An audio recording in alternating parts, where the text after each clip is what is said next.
तो शारीर स्थान chapter number 7 है। डिवीजन हम लोग पढ़ रहे थे, ये वैद्य से 98 बता दिया आपको। 16, 32, 50।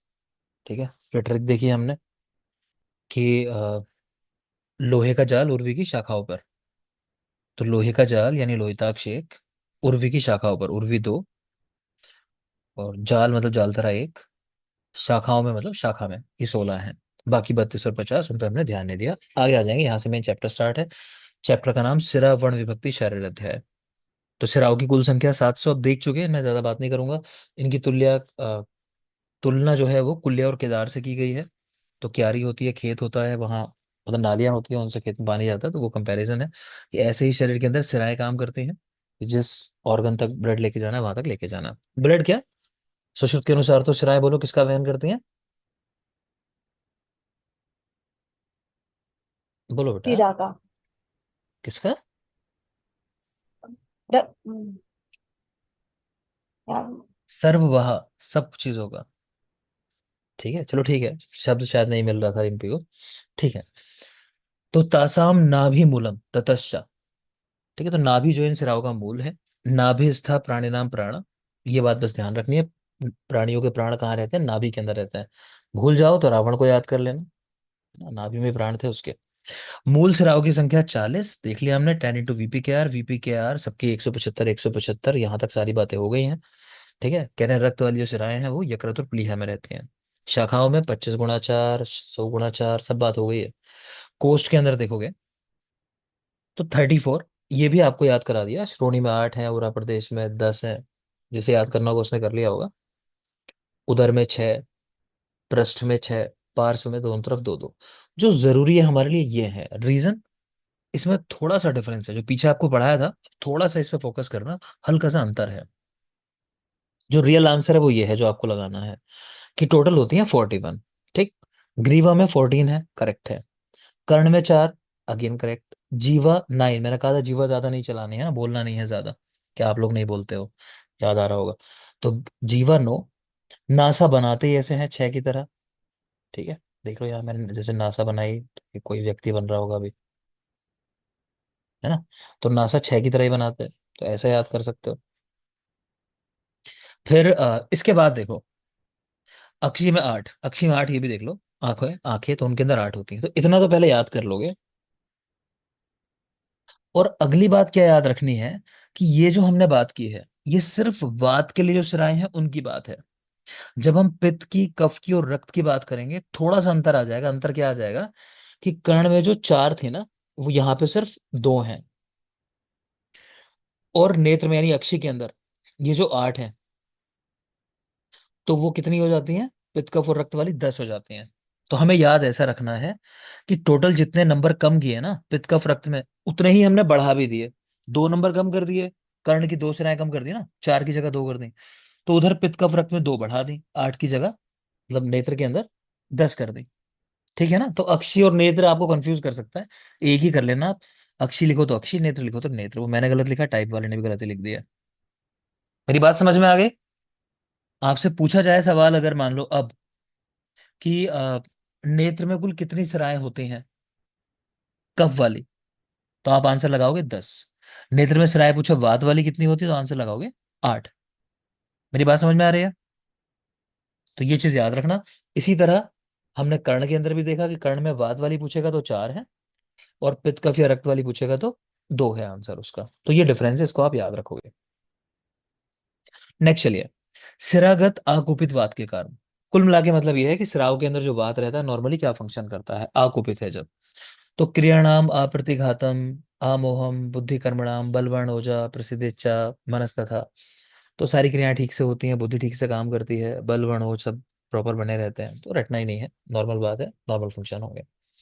सिरागत अकुपित कफ के काम। तो वो संधियों में स्नेहन का काम करता है, तो जानते ही हो आप। ठीक है। नेक्स्ट आ जाइए। शिरागत आकुपित रक्त के काम, इस पे सवाल आता है बेटा, इसको ध्यान से देख लेना। तो कह रहे हैं धातु नाम पूर्णम, वर्णम, स्पर्श, स्पर्श ज्ञानम, असंशयम। कि जब रक्त सिराओं में आकुपित अवस्था में होता है तो धातुओं का पूर्ण करने का काम करता है। जो हमारा नेचुरल कलर है हम जानते हैं पांडु में, वर्ण चेंज हो जाता है ना, केत की धूलि सा निभाम पड़ता है, तो उससे भी समझ में आना चाहिए आपको। और स्पर्श ज्ञान, ये सवाल आ चुका है स्पेशली, स्पर्श ज्ञान कराना इनमें से किसका नेचुरल फंक्शन है, ऐसा करके। तो सिरागत आकुपित रक्त का काम है ये, स्पर्श ज्ञान प्रॉपर कराना। नेक्स्ट चलो, सभी सिराएं सरवहा होती हैं, सब कुछ लेके जाती हैं, तो सरवहा है ये। नेक्स्ट आता है वर्ण। तो वात की वजह से सिराओं का वर्ण अरुण वर्ण का होता है, तो वात का नेचुरल कलर भी अरुण ही है। पित्त की वजह से सिराएं उष्ण होती हैं और नील होती हैं। कफ की वजह से शीत, गौर और स्थिर, कोई जरूरी बात नहीं। और रक्त वाली जो है वो याद कर लेना कि रोहिणी, तो उसका मतलब लिखा है चमक युक्त लाल वर्ण, कि रेड कलर जिसमें शाइन है, मतलब ऐसा रेड, वो रोहिणी वर्ण होता है। और ना अत्युष्ण शीतला, कि सिराएं ना तो अधिक उष्ण होंगी ना ही अधिक शीतल होंगी। नेक्स्ट आ जाओगे, अवेध्य सिराएं 98, 16, 32, 50, दुर्वेद्य सिराएं 20, सब बात हो गई हमारी। अवैध सिराव का वेधन कर दिया तो क्या हो सकता है, मतलब जिन सिराव का वेधन नहीं करना चाहिए, गलती से आपने उसका वेद कर दिया, तो यह तो वैकल्य होगा या मरण होगा, जैसा हमने कौन से मर्म में देखा है ज्योति, और कौन से मर्म में ऐसा पढ़ते हैं हम लोग कि वैकल्य या मरण निश्चित है। क्षिप्र मरु। और कोई कुछ कहना चाहेगा? चलो छोड़ो, मैं अब इसको एक्सप्लेन करता हूँ, एक और सवाल कर रहा हूँ, उसको बता दो ज्योति, उसका जवाब दे दोगे। किस ग्रह में ऐसा पढ़ते हो चलो कि वैकल्यता या मरण निश्चित है? स्कंद ग्रह। स्कंद ग्रह, ठीक है, तो वहां स्कंद ग्रह है। और अगर मर्म की बात करूँ ना मैं, सद्या प्राणहर मर्म जो होता है, तो उनमें बेटा ये तो मृत्यु हो जाती है, मृत्यु नहीं होती तो विकलता तो रह ही जाती है, उनमें भी ऐसा लिखा हुआ है, ठीक है ना, इतना तो जरूरी ही होगा। खैर, आगे आ जाओगे, अवैध सिराओं के वेद से वैकल्य और मरण हो सकता है। सिराओं की तुलना पद्मिनी कंदवत की गई है, जैसे मतलब कमल की बताया था ना, कमल की वो पत्तियों में जिस तरह शिराएं उसकी फैली होती हैं पानी के अंदर, उस तरह से बात की, वो खास बात नहीं, आगे चलिएगा। नेक्स्ट है चैप्टर नंबर 8, चैप्टर का नाम सिरा व्यध विधि शारीर अध्याय। तो सिरा वेद कैसे करना है, तो पहले सिरा वेद कहाँ नहीं करना, वो जानना जरूरी है, कॉन्ट्राइंडिकेशन कहाँ है, देख लो। सिंपल सा लॉजिक ये है कि जहां धातु क्षय की कंडीशन है वहां सिरा वेद नहीं कराना, ठीक है। क्योंकि अभी आपने पढ़ा होगा, पता ही नहीं पढ़ा होगा, चलो देख लेता हूँ कौन पढ़ता है, पता चल जाएगा। कि अभी इंडिया की एक फीमेल एक ओलंपियन थी, पहलवान थी, कुश्ती में वो बाहर निकल गई, कौन थी वो? फोगट, विनेश फोगट। विनेश फोगट। फोगाट, है ना। तो उसने जो चीजें आ रही हैं कि उसने क्या क्या काम किया वेट कम करने के लिए, 100 ग्राम उसका वजन कम नहीं हो पाया, जिस वजह से डिस्क्वालीफाई कर दिया। तो उन चीजों में दो चीजें, विनेश फोगाट, हाँ, तो उसने क्या क्या करवाया था ऐसा जिससे वेट कम करने के लिए, एक तो रात भर उसने साइकिलिंग की थी, एक काम और किया था उसने जो बहुत हाईलाइटेड हो रहा है, पता है क्या किया था वो? वो ब्लड में करेक्ट, वो हाँ, रॉ। ब्लड लेटिंग, ठीक है, ब्लड लेटिंग कराई थी, है ना, तो वो भी ब्लड निकलवाया था, चलिए, ठीक है, ब्लड निक ठीक ठीक सब ठीक, हाँ ठीक है जवाब, सब ब्लड निकलवाया, हाँ हो गया, ठीक है ना। तो वही चीज है। तो बेटा ब्लड भी उसका निकाल सकते हो, कोई ताकतवर इंसान हो, कोई कमजोर होता है तो उसका ब्लड नहीं निकालना है, ठीक है। वो तो पहलवान है तो उसने निकलवा दिया, फाइट भी कर ली थी उसके बाद, कोई कमजोर आदमी, वो पहले से कमजोर है तो देख लेंगे। क्षीण का श्वास शोष, ठीक है, ज्वर बढ़ा हुआ हो, कहने आक्षेप की कंडीशन है, आक्षेप आ रहे हैं, आक्षेपवात की कंडीशन है, सुषुप्त निदान एक, वहां देखोगे आप। पक्षाघात इसी तरह है ना, ये वात से होने वाली डिजीज है। कोई उपवास में है, भोजन ही नहीं किया बेचारे ने, पिपासा मूर्छा युक्त है, ठीक है, यश्चा अव्याध्या, मतलब बता दिया पहले कि भाई वेद नहीं करना है यहाँ। कह रहे हैं कि व्याध्य है लेकिन दिखाई नहीं दे रही है सिराएं, अदृष्टा, इसी तरह दृष्ट भी है, देख भी पा रहे हो, मान लो यंत्रित नहीं कर पा रहे, कंट्रोल नहीं कर पा रहे, कह रहे हैं यंत्रित भी है तो उठी हुई नहीं है, क्योंकि सिराओं को उभारा भी जाता है ना, रक्त मोक्षण से पहले कभी वो लाल पैथलैब वाले वगैरह कभी आते होंगे घर पे ब्लड निकालने, अगर सैंपल ले जाने के लिए, तो देखते होंगे पहले उसको सिराओं को उभारते हैं थोड़ा सा, है ना। तो वो चीज तो इन सब में भी नहीं कराना, तो रटने की कोई जरूरत नहीं, देख के समझ में आ जा रहा है क्या कहना चाह रहे हैं। लेकिन आत्यायिक अवस्था, इमरजेंसी कंडीशन, उसमें कुछ नहीं सोचना, जिस तरीके से जो चीजें कराना चाहो वो करा सकते हो। तो आत्यायिक अवस्था में निषिद्ध स्थलों पर भी सिरावेद करा सकते हैं। सिरावेद की विधि देख लो कैसे कराना है। तो पहले स्नेहन सुदन तो कराना ही है सब चीजों में आयुर्वेद की। आप ये भी जानते होगे आरती, किस आचार्य ने पाचन को भी पूर्व कर्म में रखा है? दलहन। डलहन, करेक्ट बेटा, बहुत अच्छे आरती। आगे देखिए, तो सिरावेद विधि तो स्नेहन स्वेदन कराना है, और उसके बाद क्या कह रहे हैं कि दोष प्रत्यनिक द्रव प्रायम अन्नम भुक्तवंतम यवागु पीतवंतम च, तो मेन बात क्या है कि यवागुपान कराना है। इसी पे सवाल आता है कि सिरा वेद से पहले यवागुपान कराते हैं। ठीक है, वही लिखा है रक्तमोक्षण से पहले यवागुपान। जबकि अग्निकर्म से पहले क्या देते हैं? पिच्छिलनपान। पिच्छिल अनपान। ठीक है, लिख लो, यहाँ लिखा नहीं होगी। तो वहां पिच्छिल अनपान। तीसरा भी बोल दो। बोलो, वमन के एक रात्रि पहले। अभिसंधि। अभिसंधि कब वर्दा कहा, ठीक है, एक रात्रि पहले। और स्नेहन के एक रात्रि पहले। अनाभिसंधि। क्लियर। ठीक है, अनभिसंधि लघु आहार इजीली डाइजेस्ट हो जाए उस तरह का। तो ये सारी बातें पता होनी चाहिए, इनमें सवाल आ जाता है। नेक्स्ट चलता है। सिरावेद वर्जित कहाँ है? तो नैव अतिशीतो न अत्युष्णे न प्रभाते न च अभृते सिराणाम व्यधनम कार्यम आरोग्य व कदाचन। ठीक है, तो कह रहे हैं कि कोई भी मतलब कंडीशन एक्सट्रीम हो उसमें नहीं कराना, कि बहुत सर्दी है, बहुत गर्मी है, बादल आए हुए हैं, तो वो जानते ही हो सब जगह नहीं कराना होता। आगे चलिए। सूर्य की ओर मुख करके रोगी को बैठाना है। तो रोगी को रखना है सूरज की तरफ, कि रोशनी उसके ऊपर प्रॉपर पड़े, है ना, कि आप देख सको सिराएं वगैरह। अरथनी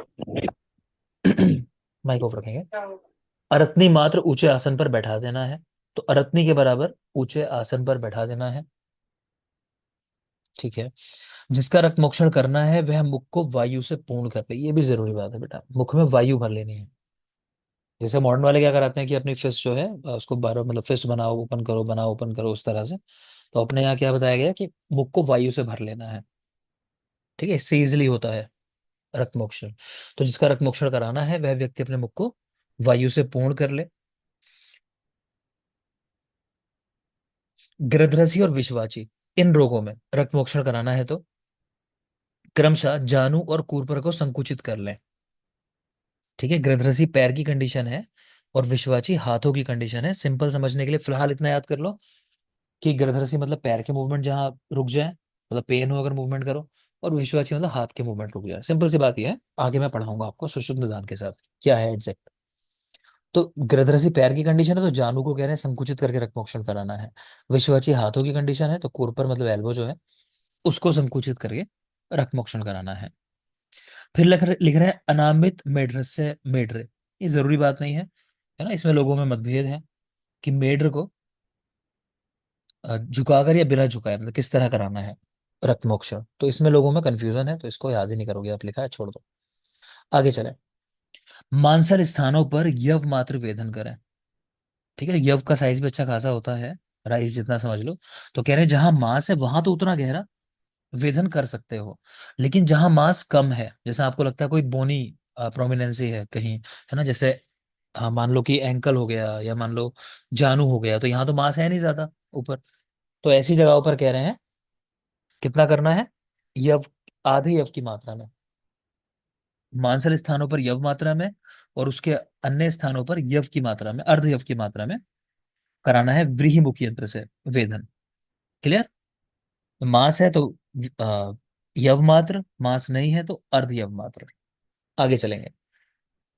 सिरावेद का काल पढ़ चुके हो, जानते ही हो आप कि भाई वर्षा में जब आकाश में मेघ ना हो, ग्रीष्म में जब थोड़ा सा ठंड हो रही हो गर्मियों के दिनों में, और हेमंत में सर्दियों के दिनों में, मध्याह्न में कराएंगे क्योंकि इस समय थोड़ा सा गर्मी होगी माहौल में, है ना। आगे चलें।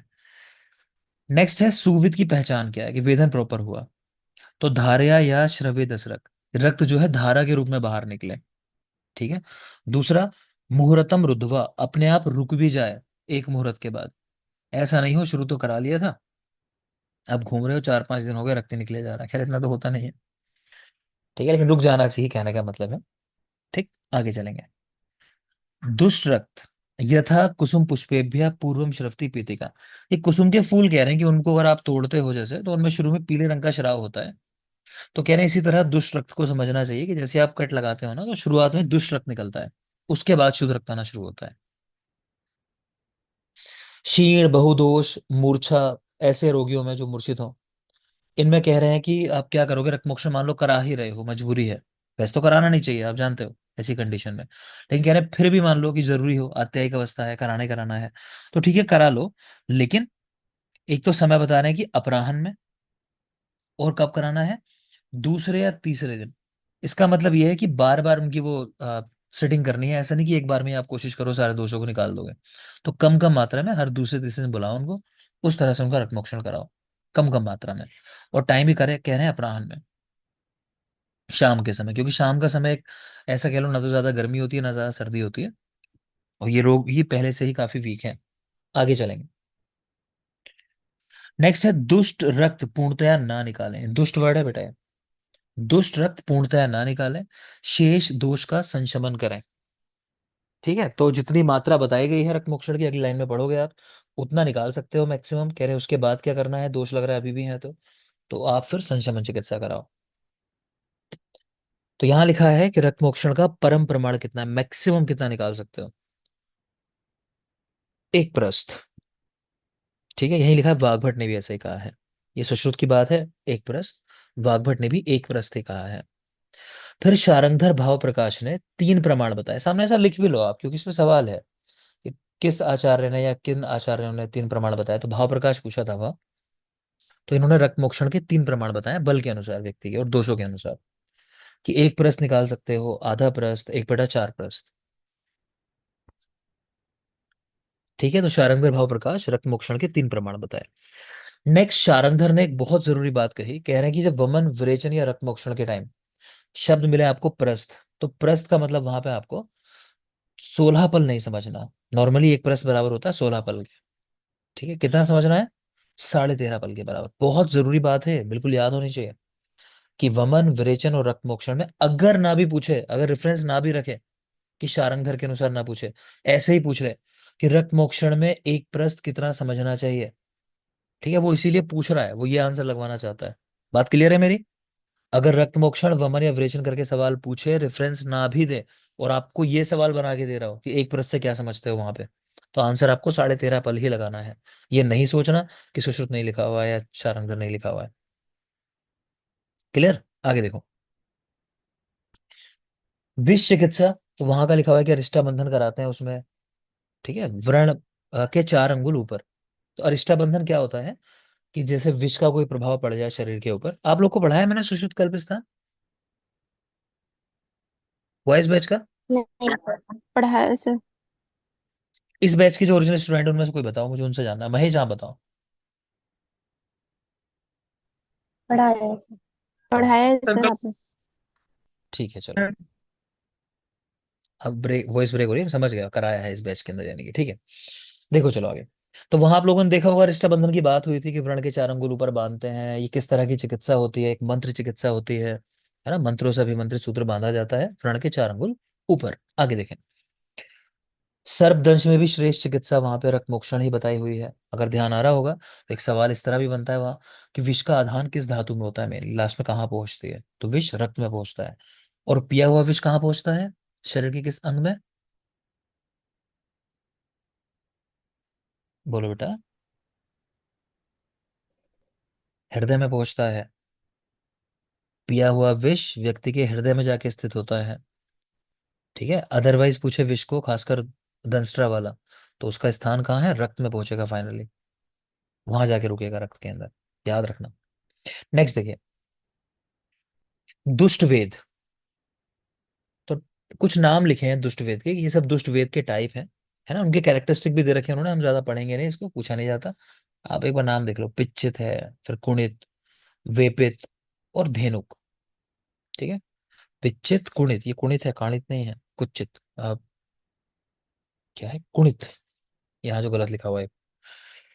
आगे देखिए, इनके आगे पॉइंट लिखे, मैं इनको डिस्कस नहीं कर रहा बेटा, इनमें पूछा नहीं जाता, रहने दो आप, कोई मतलब नहीं है। आगे चलेंगे।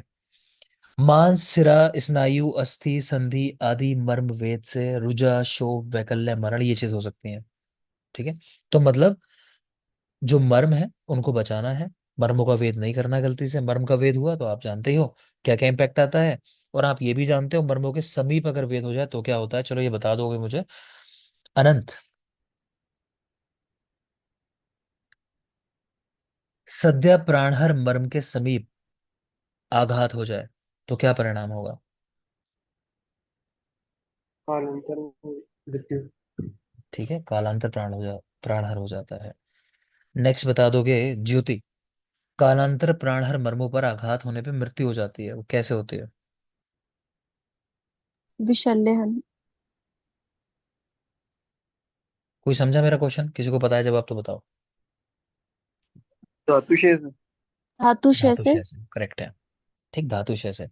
और जो बेटा आपने बताया वो तो ये है कि कौन सा, कौन से मर्म है जहां पर शल्य को निकालने पे मृत्यु हो जाती है, बोलो? विशल्यहन। विशल्यकन। ठीक है, तो आपने वो बता दिया। ठीक है, ध्यान रखोगे। आगे चलते हैं।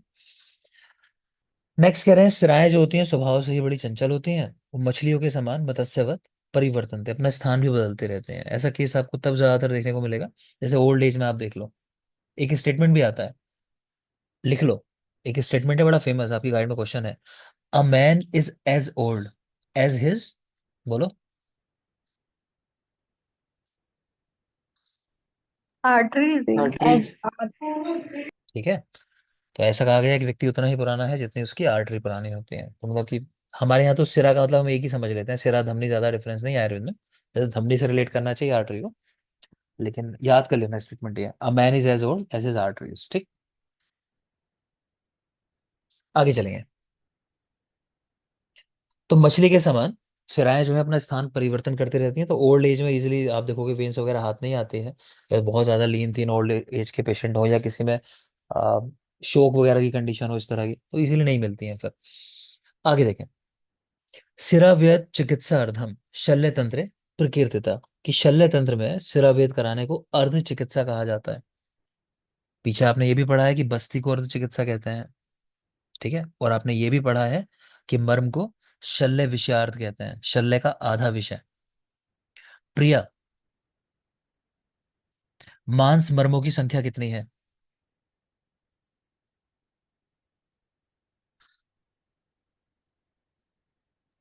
11 सर।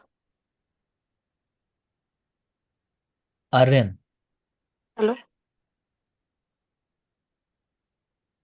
आर्यन, अच्छा। क्या ये सही जवाब है? जी जी। 11। हाँ। 11। और सिरा मर्म की संख्या कितनी है? 27। कौन बताएगा सारे जल्दी से? माँ सिरा थर्टी स्नायु। 7 41। 11, 41, 27, 8, 20। ठीक, तो कंफ्यूज नहीं होना है आपने। 11 से 11 एक तरह से 8 20। ये कैसे याद होगा? बार बार पढ़ने से याद होगा, है ना? प्रिया ने सही जवाब दिया। ठीक है, देखो आगे। देखो बेटा, एक बात समझ लेना। अब जैसे नंबर आर्यन ने नंबर बोला 27, तो ऐसा नहीं 27 कोई नंबर नहीं है, है ना? 27 भी एक आंसर है। और यही सबसे गलत बात है कि अगर आपको याद तो है नंबर, मतलब पढ़ तो लिया, और एग्जैक्ट नहीं पढ़ा, तो ये सबसे गंदी बात है। ये क्वेश्चन 100% बात है कि आप एग्जाम में लगा के आओगे और फिर गलत ही लगा के आओगे, ये भी तय है। तो बेटा, रिक्वेस्ट है मेरी, नंबर वाला जितना भी पोर्शन है, जब उसको याद करो तो बिल्कुल श्योरिटी के साथ याद करो कि आपका आंसर इधर से इधर हिलना नहीं चाहिए। जब मैं कहता हूँ कि ये ट्रिक है, क्रम से याद रखनी है, या नंबर है क्रम से याद रखने हैं, ठीक है, उनमें आपने गलती की तो वो सब पढ़ा हुआ बेकार हो जाता है, और ऐसे ही नंबर जाते हैं एग्जाम में फिर। ठीक है, माइक ऑफ ठीक कर। है सर। देखो आगे। नेक्स्ट था कि अपथ्य का त्याग करना है, तो कब तक त्याग करना है? जब तक पुनः बल ना आ जाए। कुछ विद्वानों के मत से 1 मास तक इनका पथ्य पालन की बात कही गई है, इसको भी याद रख लेंगे। ये बेटा क्रम बहुत बहुत बहुत जरूरी है। अगेन क्रम बोल रहा हूं मैं। ट्रिक लिख लो, एक ट्रिक है, शिवी तू जप। ऐसा कर लो, शिवी तू जप कर। शिवी, शिवी को बोल रहे हैं तू जप कर, मतलब भगवान का नाम जप ले। शिवी तू जप कर, तो मतलब क्या है? शी से मतलब है सिरा, वी मतलब विषाण शिवी, तू से तुम्बी, जप मतलब जलोका और पद। ये क्रम है। क्रम क्या है कि देखो, सबसे श्रेष्ठ इनमें चीज क्या है? तो सिरा मोक्षण सबसे श्रेष्ठ कहा गया। उसके बाद विषाण, उससे रक्त मोक्षण कराना। फिर तीसरा तुम्बी से, उसके बाद जलोका से, और लास्ट में पद, छोटा सा कट लगा देते हैं, तो वो है। तो ये क्रम है हमारा, तो लिख भी रहे हैं, अवगाढ़े यथा पूर्वम निहरे दुष्ट शोणितम, कि जैसे जैसे पहले वाले की तरफ जाओगे वो ज्यादा श्रेष्ठ है। ठीक है, तो शिवी तू जप, ट्रिक याद कर लेना। आगे देख रहे हो, अगले जो पॉइंट्स है इस बार एग्जाम में इन पे भी सवाल था। जो अगला श्लोक देख पा रहे हो आपका, यह पीजीटी में इस पे भी सवाल था। अवगाढ़े जलों का, वो मैच करवाए थे, 4 ऑप्शन रखे, किस में क्या करता है। अवगाढ़े जलों का, ये दोष अवगाढ़ हैं, गहराई में है तो जलों का कर्म कराओ। फिर है स्यात् प्रच्छन्नम पिंडित हितम, कि दोष पिंडीभूत हो गए हैं, मतलब कह लो कंडेंस हो गए एक जगह पे उस तरह से, तो वहां क्या करना है, प्रच्छान करना है, मतलब कट लगा के। जो पद पढ़ा ना आपने, पद और प्रच्छान एक ही बात है। फिर है सिरा अंग व्याप के, कि दोष पूरे शरीर में चले गए मान लो, तो क्या करना है वहां पे, सिरा मोक्षण कराना है। इस सिरा वे जो आप करते हो कैनुला लगा के, जैसे कैनुला लगा के उस तरह से। नेक्स्ट है श्रृंग अलाबु त्वची स्थित है, कि दोष अगर त्वचा में है तो श्रृंग और अलाबु से उनको बाहर निकालना है। मैं फिर एक बार बोल रहा हूँ, अवगाढ़ है दोष तो जलों का, अवगाढ़ है जलों का, पिंडित तो प्रच्छान, पिंडित प्रच्छान, अंग व्यापक पूरे अंगों में है, शरीर में चले गए पूरी बॉडी के अंदर, तो सिरा वेद कराना है। और त्वचा में है तो श्रृंग और अलाबु से रक्त मोक्षण कराओगे। नेक्स्ट देखिए अष्टांग हृदय, तो उन्होंने भी लगभग यही बात कही, हल्का सा वर्डिंग में डिफरेंस है, देख लेंगे एक बार। कि दोष एक देश में है तो प्रच्छान, एक देश का मतलब क्या हुआ, कि एक जगह पे आ गए, मतलब उस तरह से ना, जैसे ऊपर भी देखा आपने शब्द यहाँ, ये पिंडित रूप में आ गए, तो इस तरह वाली बात है, एक देश में आ गए तो प्रच्छान कराना है। फिर ग्रथित अवस्था में है तो जलों का। ठीक, तो मेरी बातों को मत पकड़ना कि ऊपर मैंने कहा था कि एक ग्रंथि ऐसी बन जाए मान लो, आपको वर्ड के साथ जाना है। ग्रथित शब्द पूछे तो जलों का आंसर लगाना है। अवगाढ़े जलों का और ग्रथित जलों का। ठीक, एक देश है और पिंडित, तो वहां पे प्रच्छान है। सुप्तता हो कहीं अंगों में, मतलब कहीं इस तरह की कंडीशन है कि सुप्तता हो गई है, तो हम क्या मानते हैं। चलो आप लोगों से सवाल ही पूछ लेता हूँ, आपका रिवीजन भी होगा। महेश, जी सर। वातशय के लक्षण क्या है। वातशय,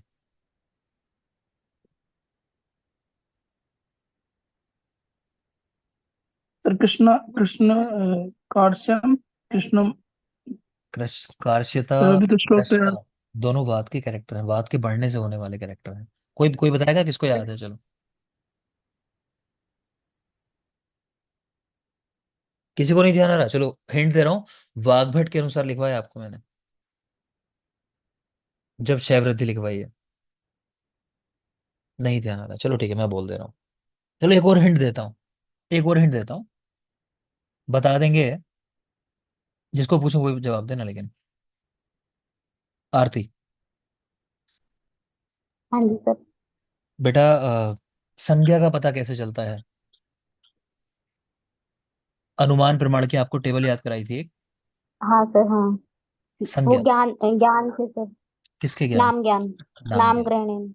ठीक है, अभी किसी को ध्यान आया कुछ इस सवाल से, अब भी नहीं ध्यान आया, नहीं पढ़ रहे आप लोग। ये सवाल के बाद तो ध्यान आ जाना चाहिए था। वाच्य का लक्षण है संज्ञा मोह। संज्ञा ना। हाँ वही संज्ञा मोह या संज्ञा नाश। वात क्षय का है, वृद्धि का नहीं है। और इसी तरह ये जो चीज होती है ना कि कहीं पे अगर आपको स्वाप हो जाए, नंबनेस हो जाए, इस तरह की चीजें, तो ये भी हम सेंट्रल नर्वस सिस्टम के साथ ही रिलेट करते हैं, है ना, वात के साथ ही रिलेट करते हैं। मैं इसलिए बताना चाह रहा हूँ क्योंकि बच्चे भूल जाते हैं इस पॉइंट को। तो सुप्तता कहीं हुई है, नंबनेस हुई है, तो मतलब वात की वजह से हुई है, वात तो है ही उसमें। ठीक है ना। तो श्रृंग जलों का लाभू, ये तो पता होगा सबको, क्रमशः वात पित्त कफ में यूज करते हैं। तो श्रृंग का प्रयोग वातिक व्याधियों में किया जाता है। अगर भूल जाओ तो मतलब ऐसे भी आप रिलेट कर सकते हो, मैं ये बताना चाह रहा हूँ आपको। तो सुप्तता में श्रृंग, जिनको नहीं समझ आया हो तो कोई बात नहीं, ज्यादा लोड मत देना, कहीं चीजों को टफ कर लो अपने लिए, फिर सीधे याद कर लो मैं क्या कह रहा हूँ। कि सुप्तता में श्रृंग, सा से सुप्ता, सा से श्रृंग, खत्म करो बात। आगे देखो अंग व्याप के, तो सिरावेद, कि पूरे शरीर में दोष है तो सिरावेद करा देना है, तो रट लोगे इसको बिल्कुल।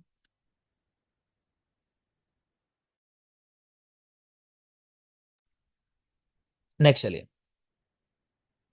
सिरावेद किस रोग में कहां पर कराना है।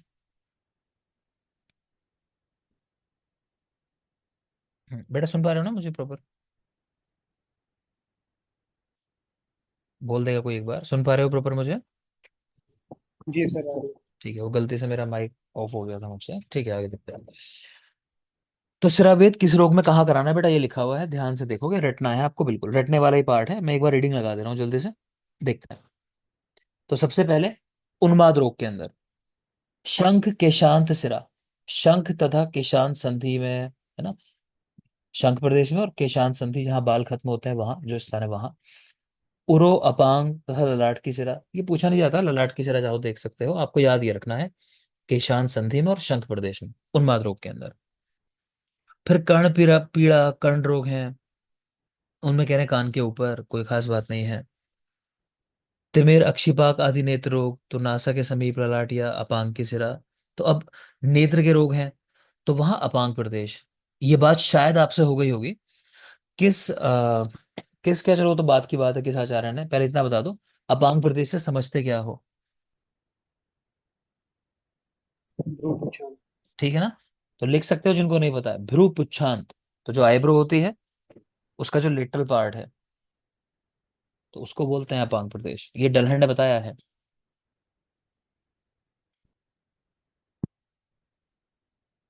ठीक है ना? तो लिख लेना, डलहन ने कहा इसको अपांग प्रदेश कहते हैं। तो खैर, तो कर्ण पीड़ा कर्ण रोग, कर्ण के ऊपर, तिमिर अक्षिपा, क्योंकि नेत्र की व्याधियां हैं तो नेत्र के पास ही रक्तमोक्षण कराना है, और कहाँ कराना है वो नाम मैंने आपको बता दिया, अपांग प्रदेश में कराते हैं। वो का क्या होता है? तो भ्रू पुच्छांत जो प्रदेश होता है। नेक्स्ट चलिए, गंध आग्रहण और नासा रोग, तो नासा के अग्र भाग में देख लेना, जरूर नहीं है अभी। तालु रोगों में तालु के नीचे, इजी चीज जरूरी नहीं होती, ठीक। जीवा दंत रोगों में जीवा के नीचे। अब देखो ये जरूरी है, अगला पॉइंट जो है, अपस्मार रोग में हनुसंधि में। अपस्मार हनुसंधि, इसको बिल्कुल याद रखना है। मेरे याद करने का तरीका यही है कि चाहे तो ऐसा कर लो, हनुमान जी जो है वो आकाश में चले गए थे ना, कि सूर्य को एक बार कहते हैं निगल लिया था मान लो, तो अप चले गए थे, भूमि से उड़ जाते थे, उन्हीं में क्षमता थी अप जाने की। तो हनुमान अप, ऊपर चले जाते थे, मतलब ऐसा। तो अपस्मार में हनुसंधि सिंपल है, ऐसे याद कर लो। फिर यकृत उदर कफोदर श्वास कास, इन रोगों में कहाँ करा रहे हैं? दक्षिण बाहु में करा रहे हैं, राइट हैंड में। कैसे याद रख सकते हो? देखो, कि यकृत जो होता है वो मेनली राइट साइड में ही होता है, ठीक है ना? जो मेजर पार्ट होता है लीवर का, वो राइट साइड में ही होता है, ठीक। दूसरी बात, अगर आपको ध्यान आ रहा हो, किसी को भी ध्यान आ रहा हो तो बताना मुझे, कि यकृत विदृधि का लक्षण क्या है, किसी ने पढ़ा तो ध्यान आ रहा हो तो। चरक के टाइम में भी हल्की बहुत तो बात हुई होगी शायद, कई लोग पहले भी पढ़ चुके होंगे, ध्यान आ रहा है कुछ? श्वास वगैरह, श्वास के लिए ठीक है ना? श्वास पूछा। तो ये जो रोग लिखे हुए देख पा रहे हो ना, श्वास वगैरह, तो वहां लिखे हुए हैं यकृत विदृधि का लक्षण है, इतना जरूरी नहीं होता, लेकिन अगर किसी को याद रह गया हो तो उसके लिए आसान है फिर। ठीक है?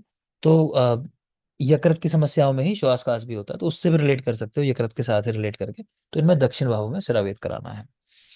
नेक्स्ट आ जाता है प्लीहा रोग। तो प्लीहा किधर होता है? लेफ्ट साइड में होता है, स्प्लीन। तो वाम बाहु में। ठीक, कहाँ कराते हैं ये भी जरूरी बात है, वाम बाहु में, कूर्पर संधि में, अंदर की तरफ, आभ्यंतर। ठीक है, तो मतलब जो ये क्यूबिटल फोसा जहाँ कहते हैं ना, इसमें कह रहे हैं कि अंदर की तरफ। तो लेफ्ट आर्म, क्योंकि लेफ्ट साइड में है स्प्लीन, और अंदर की तरफ कूर्पर संधि में कराते हैं। या फिर एक और ऑप्शन दिया, सवाल इस पे भी आया हुआ है, कनिष्ठिका और अनामिका उंगली के मध्य है। तो लिटिल फिंगर, उसके पास वाली जो फिंगर होती है रिंग फिंगर, उन दोनों के बीच में कह रहे हैं, वहां कनिष्ठिका और अनामिका के मध्य में। नेक्स्ट चलिए, चतुर्थक ज्वर, अधा स्कंद। इसमें सिंपल है, क्रिकेट देखते हुए इंडिया कल ही हारी है मैच, सीरीज भी हार गई है ना? तो जब 4 रन होता है, तो अंपायर जो है अपना कंधा जो है, कंधे से निचला हिस्सा वो हिलाता है 4 रन के लिए। ठीक है, तो इस तरह याद कर सकते हो, अधा स्कंद तो चतुर्थक ज्वर, यानी 4 रन, ऐसा करके याद कर सकते हो। नेक्स्ट है बाहुशोष और अवबाहुक। तो क्योंकि समस्याएं ही किसकी हैं? शोल्डर की, तो वहीं पे करा रहे हैं। वो भी किंचित के मत से है, खुद सुश्रुत ने नहीं कहा ओरिजिनली। तो आपका मन है ना याद करना चाहो तो भी चलेगा, है ना? आपको अभी आ जाए तो इजी है। अंतःविद्रधि पार्श्वशूल, अंतःविद्रधि पार्श्वशूल, इनमें कहाँ कराना है? वाम पार्श्व, अगेन लेफ्ट साइड में कराना है, कक्षा और स्तन के मध्य, कक्षा और स्तन के मध्य। इसको भी याद कर लेना, अंतःविद्रधि याद कर सकते हो। तो अंतःविद्रधि और पार्श्वशूल में, तो लेफ्ट साइड में कराना है, वाम पार्श्व में, कक्षा और स्तन के मध्य।